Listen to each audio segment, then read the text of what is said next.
Hi friends, అందరూ బాగుండాలి, అందరిలో మనం ఉండాలి. ఈ వీడియోలో త్రిపురాంతకంలోని శ్రీ బాలా త్రిపుర సుందరీ దేవి ప్రధాన ఆలయం ఏదైతే ఉందో ఆ ఆలయం చుట్టూ ఉన్న పరిసరాలని నేను కొంత వీడియో రూపంలో చూపించే ప్రయత్నం అయితే చేస్తున్నాను. ఈ ప్రధాన ఆలయానికి సంబంధించిన గోపురం ఏదైతే ఉందో ప్రధానమైన ఆలయం ఇదేను. ప్రధానమైన ఆలయం శిఖరం అయితే ఇక్కడ కనిపించట్లేదు, పక్కనంతా కూడా రేకుల షెడ్తో క్లోజ్ చేసి ఉంది కాబట్టి ఆలయం టాప్ అయితే పూర్తిగా కనిపించట్లేదు. మనకి ఇక్కడ చిన్న విగ్రహం అయితే కనిపిస్తుంది కదా, ఈ బయట వైపు, ఇది పూర్తిగా ఆలయానికి వెనుక వైపు అనమాట. కరెక్ట్గా ఈ ఆలయానికి వెనుక వైపు ఈ విగ్రహం కనిపించే ప్లేస్లోనే ఆపోజిట్లోనే అమ్మవారి విగ్రహం లోపల వైపు అయితే ఉంటుంది.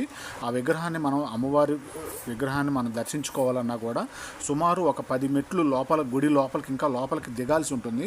సుమారు ఎక్కడైనా సరే ఉదాహరణ చెప్పుకోవాలంటే స్వామివారు కావచ్చు, అమ్మవారు కావచ్చు, ఉదాహరణకి మనం మెట్లెక్కి పైకెక్కి చూడాల్సి ఉంటుంది. ఇక్కడైతే మెట్లు దిగి ప్రధాన ఆలయం లోపలికి రావాలన్నా మెట్లు దిగాలి. ఈ ఆలయం బయట రావాలన్నా కూడా మనం మెట్లు దిగే రావాల్సి ఉంటుంది.